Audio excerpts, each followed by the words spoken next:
Olá, começando agora mais um Conexão Legislativa e hoje nós vamos falar sobre pessoas desaparecidas.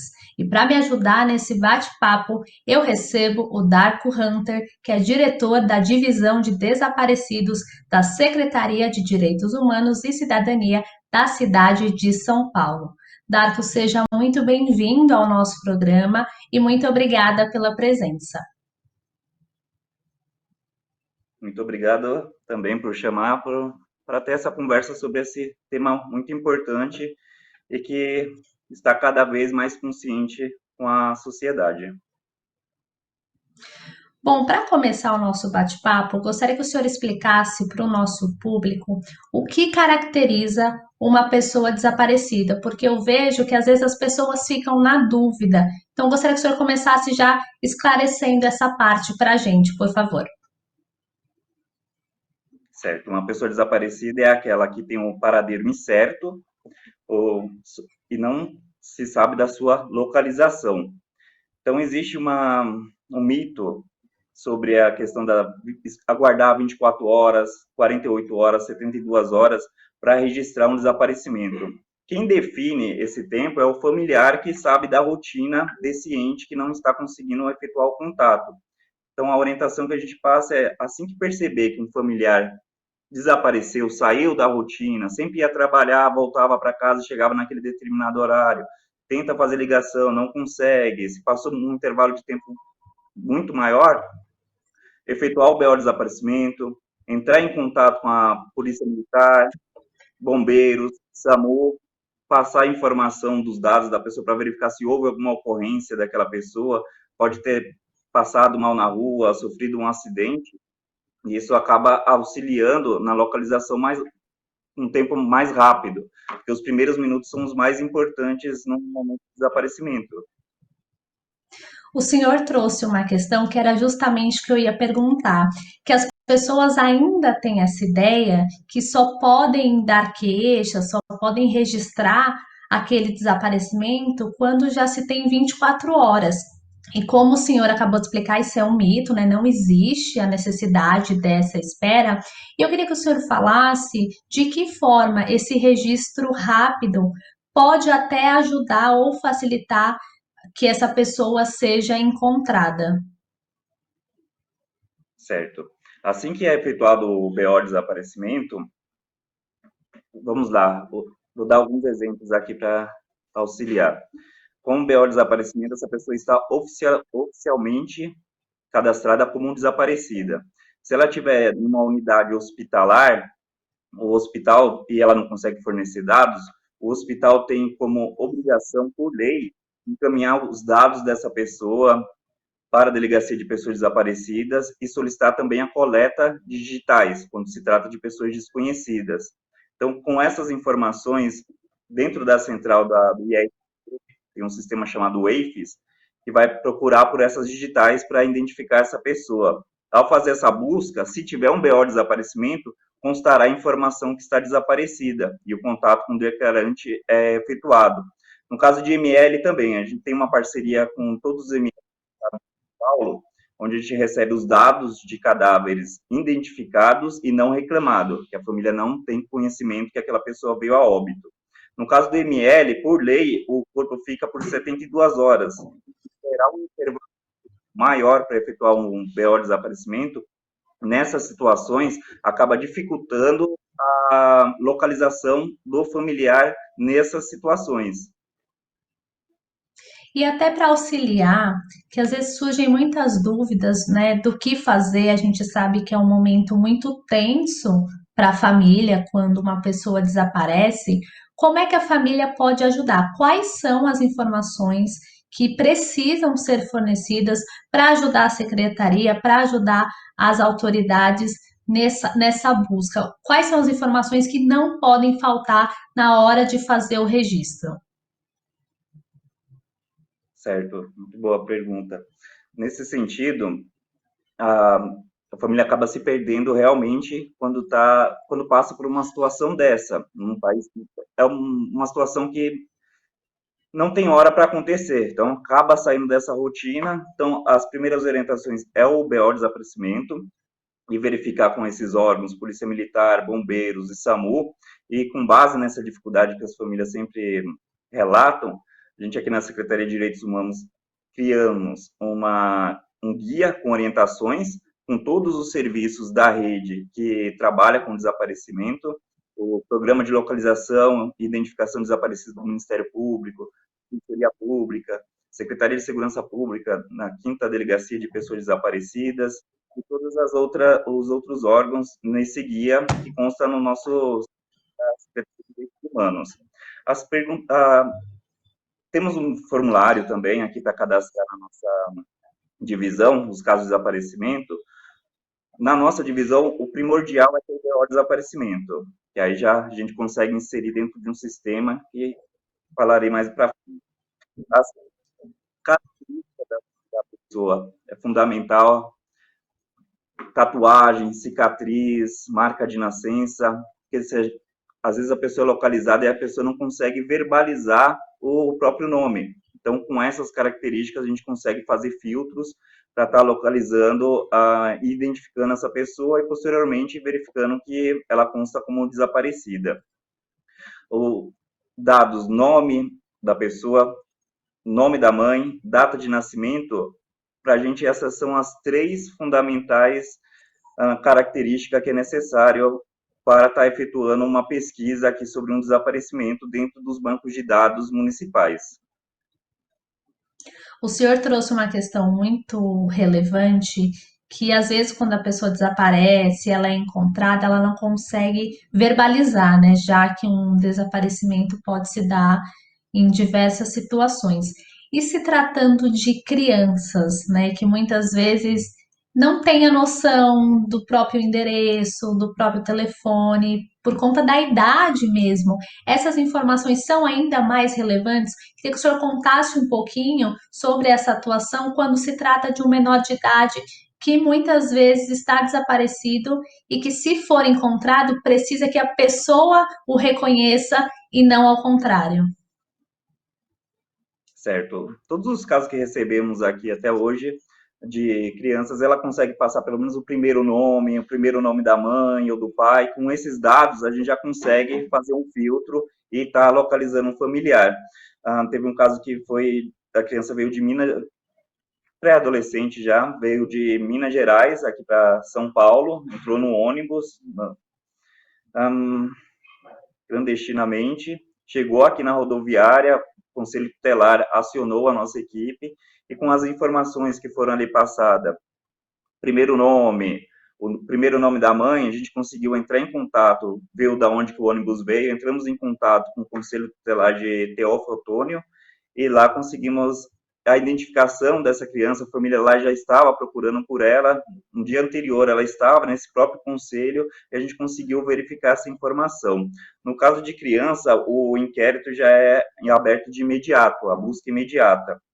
Então é muito importante nesses casos, caso veja uma criança que está perdida na rua, acionar a Polícia Militar, conversar com essa criança e acionar os órgãos públicos para que sejam tomadas medidas necessárias para a localização desses familiares e entender também o motivo dessa criança de estar nessa situação vulnerável. O senhor falou sobre um sistema, né, que é utilizado pela secretaria para auxiliar nesse quesito das pessoas desaparecidas. Conta um pouquinho com mais de detalhe para quem está nos acompanhando sobre como ele é utilizado, quais são os benefícios que pode trazer diante de um momento de tanta tensão para algumas famílias e amigos. Certo. A nossa divisão ela possui 3 frentes, que é a localização de familiar. Aí é casos de pessoas que estão em situação de rua, que desejam contato com a família, ou pessoas que estão hospitalizadas e é necessário localizar um familiar para estar repassando essas informações. A segunda frente é os casos de pessoas desaparecidas. A gente recebe tanto da Defensoria Pública, do Ministério Público, Delegacia de Pessoas Desaparecidas e dos próprios familiares a informação que aquela pessoa está desaparecida. Ao receber essa informação, verificamos dentro do sistema de acolhimento da prefeitura, dentro da saúde municipal, se consta alguma informação que essa pessoa está em algum desses equipamentos. Caso não esteja, é inserido dentro desse sistema um alerta de desaparecimento. A gente insere todas as informações, o BO desaparecimento, a última vez que foi vista, e caso essa pessoa passe futuramente em algum dos equipamentos de São Paulo, constar a informação que ela está desaparecida. Aí o serviço social desse equipamento é uma entrevista com a pessoa para verificar se ela deseja o contato com esse familiar, se essas informações do desaparecimento estão corretas. Caso ela deseje o contato é efetuado com esse familiar no momento. Caso ela não deseje, dependendo da situação, é encaminhada para a delegacia de pessoa desaparecida e ela informa que tem ciência que está desaparecida, seja o contato com o declarante. A entrevista é feita por alguns motivos. A questão de violência doméstica, muitas vezes acaba efetuando um BO desaparecimento, informando que a parceira está desaparecida, porém ela está fugindo de uma agressão. Caso de conflitos familiares, ou mesmo que a pessoa quando a pessoa não deseja o contato com aquele declarante. E a terceira frente do nosso trabalho é a busca de familiares em caso de óbito. Então, a gente recebe de todos os MLs do estado de São Paulo a informação do cadáver que está identificado e não reclamado para a busca desse sistema. A gente está expandindo ele cada vez mais para todos os serviços da prefeitura, para inserir o alerta, bloquear a documentação e essas informações serem inseridas dentro do sistema. A pessoa passa numa unidade de saúde, constar que essa pessoa está desaparecida, acaba auxiliando a maior efetividade da localização. O senhor falou dessas frentes de atuação da secretaria e eu queria saber, né, qual a experiência do senhor com todo esse trabalho que é realizado, quais são os principais motivos que levam ao desaparecimento? O senhor citou essa questão da violência doméstica, né, que muitas vezes a pessoa não está desaparecida, ela está fugindo de uma situação de risco, fugindo da violência. O senhor poderia contar para o nosso público quais são os principais motivos que já chegaram à secretaria e também com a experiência do senhor que acabam levando ao desaparecimento? Histórico de dependência química, conflito familiar, questões de saúde mental e fuga. Fuga no sentido de violência doméstica e fuga de hospitais, clínica de recuperações e serviço de acolhimento de crianças e adolescentes. E existe um perfil que está mais suscetível ao desaparecimento? Alguma idade em que isso pode ser mais comum? É algo que está mais relacionado com homens ou mulheres? O que o senhor nota nesse trabalho que é realizado na secretaria? Então, o público maior de desaparecimento são homens, na grande maioria, entre 33 e aí a idade 95, 96 anos, tem histórico de questões de dependência química, e a maioria são pardos, e um dado importante que a gente acabou verificando, interessante, um dado interessante, que os homens são os que mais desaparecem, e as mulheres são as que mais procuram. Então, a gente vendo que do grau de parentesco que temos ali de primeiro é irmã, depois mãe, depois filha. O senhor falou dessa questão do interesse, né, das mulheres em buscar por informações, em registrar o desaparecimento.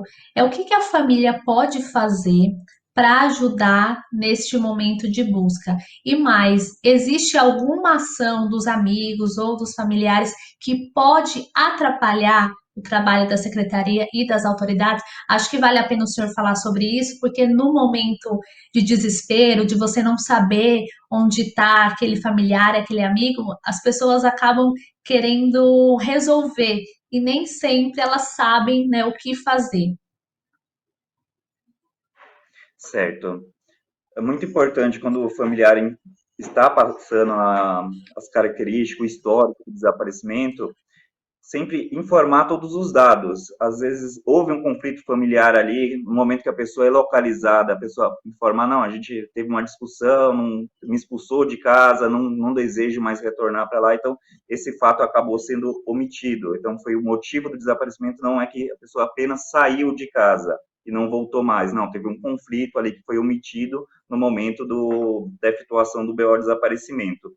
Algumas, o que a gente orienta também sobre a informação de busca, às vezes o familiar acaba colocando, a gente orienta aqui junto com nossos parceiros do Ministério Público, sempre inserir nos cartazes de desaparecimento os telefones de órgão público, tanto aqui da divisão, delegacia ou do próprio Ministério Público, porque existe muita questão de trote no caso de desaparecimento. Algumas pessoas entram em contato para informar que viram em tal local, que está com uma pessoa sequestrada em tal local e tem que ser transferido um dinheiro. Então, existe essa maldade também num momento difícil que o familiar está passando e pessoas acabam tentando usufruir desse momento para acabar obtendo informações disso. Então, os amigos, os familiares também podem auxiliar divulgando a gente na nossa página do Facebook, a gente divulga os cartazes desaparecidos. Então, quanto maior divulgação auxiliando na localização dessa pessoa, se tiver uma informação que a pessoa determinado local e for um local que não é seguro, sempre auxiliar o apoio da Polícia Militar ou da Guarda Civil para estar indo até o local, para não ser anda de trote. Essas são algumas orientações que a gente sempre repassa para os familiares. O senhor trouxe esse alerta muito importante de sempre ter por perto o órgão público, porque essa questão do trote, ela é muito cruel, né? Porque a pessoa fica na expectativa de que aquela pessoa seja encontrada e muitas vezes acaba só realmente sendo alguém que não tem informação nenhuma e que está ali realmente só para atrapalhar. Então, interessante o senhor colocar isso, porque muitas vezes os familiares acabam se colocando em risco achando que vão ajudar e no fim não acaba não tendo nenhuma serventia.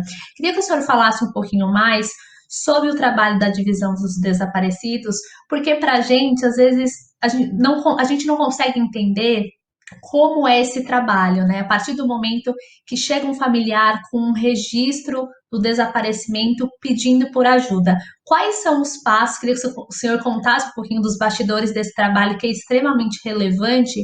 Quais são os passos que são seguidos na busca, né? Quais são as ações que a secretaria adota? Certo. Assim que recebemos a informação do desaparecimento, verificamos se consta alguma pista dentro do serviço de acolhimento da Prefeitura de São Paulo, dentro da saúde municipal, e também se existe algum registro dentro do IML-SBO, se houve alguma situação de óbito também já informada anteriormente.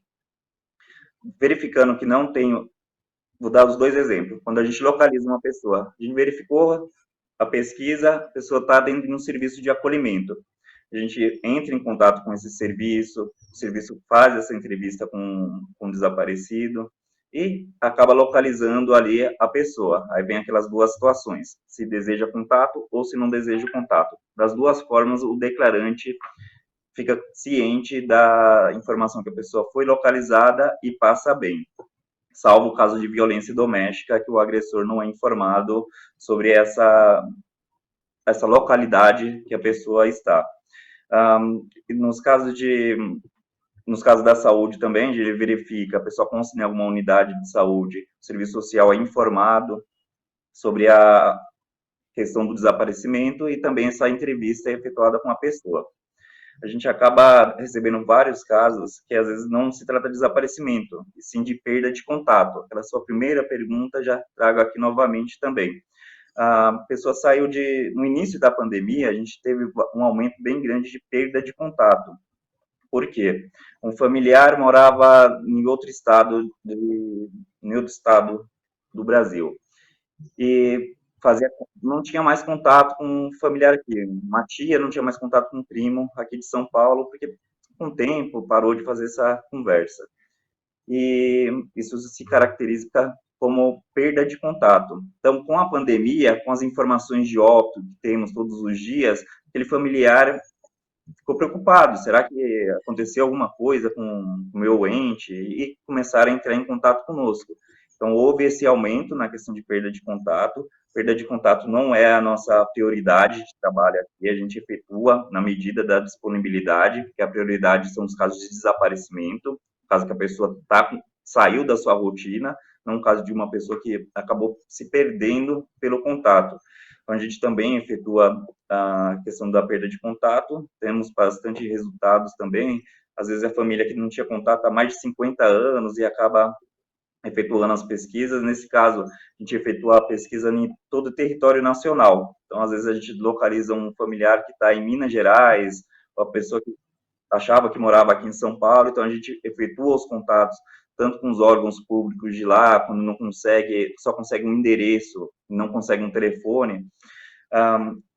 Às vezes aqui a gente está pesquisando, tentando localizar algum familiar de uma pessoa que está hospitalizada, o que acontece muito, às vezes a pessoa perde o celular, ou tem um celular furtado de toda forma, e em vez de é bom deixar essa orientação aqui, que em caso de perda de celular, existe a possibilidade de manter o mesmo número anterior, que é assim se mantém sempre atualizado todas as fichas de cadastro que a pessoa tem.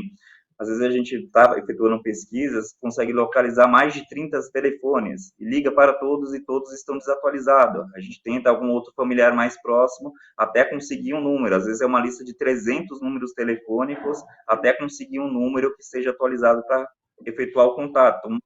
Como é? Quando for num hospital, verificar se o cadastro ali consta com o número correto, porque muitas vezes a gente está procurando pelo familiar, a gente encontra o desaparecido e tem que encontrar o familiar daquela pessoa.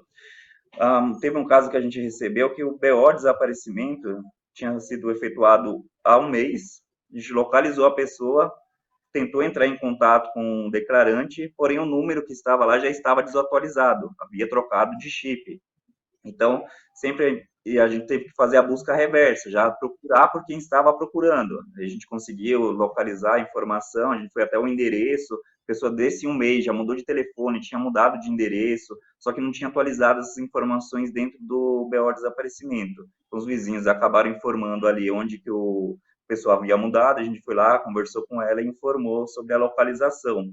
Então, é muito importante também os familiares manterem atualizado as informações que consta no BO, se não perdeu o celular, vai modificar de aparelho, não precisa modificar de chip, vai até a operadora, relata que quer manter o mesmo chip, e isso acaba mantendo todos os dados cadastrais de saúde, de RG e do BO desaparecimento, e outros cadastros, enfim, bilhete único, são todos bancos de dados que a gente acaba verificando. Então, manter atualizado principalmente o número do telefone. Interessante essas dicas que o senhor trouxe, porque sem um contato você não consegue dar a notícia de que a pessoa foi encontrada, que é a notícia tão desejada por todos os familiares, amigos. O nosso programa está chegando ao fim, mas eu queria só que o senhor destacasse também da importância de sempre andar com um documento, né? Isso também ajuda, no caso da pessoa ser encontrada, que acaba sendo um facilitador, né? Exatamente. E ainda mais nos casos de pessoas com questões de saúde mental, idosos que estão com início ali de uma questão de memória, Alzheimer, tanto a documentação, se possível, escrever na roupa, comprar aquelas tintas de tecido branca, passa por dentro da roupa, coloca uma etiqueta, uma pulseira mesmo, daquelas hospitalares, que é mais difícil de tirar. Hoje em dia temos tecnologia também, temos colares, relógio que tem GPS, isso acaba auxiliando. Eu vi até que na China tem já na sola do sapato tem um GPS que acaba auxiliando nessas questões de idosos, que acaba desaparecendo e acaba auxiliando nessa busca. Darko, eu quero agradecer a Crianças participação no também, Conexão. crianças também é Pode muito completar. importante. Tem um evento, agora estamos na pandemia, não tem essa situação, mas em breve torcemos que sairmos dessa. Excursão de escola, vai a algum evento público, vai no shopping, sempre deixar a criança com uma pulseirinha informando o telefone ali do responsável, o nome da criança, isso acaba auxiliando bastante no nosso trabalho, caso essa pessoa venha a ser localizada ou se ela estiver perdida. Darko, eu quero agradecer a participação no Conexão Legislativa de hoje, por trazer um tema tão importante e também por dar dicas para que as pessoas saibam o que fazer se algum dia passarem por essa situação. Muito obrigada pela entrevista. As ordens. Esse foi o Conexão Legislativa de hoje. Muito obrigada pela companhia e até o próximo programa.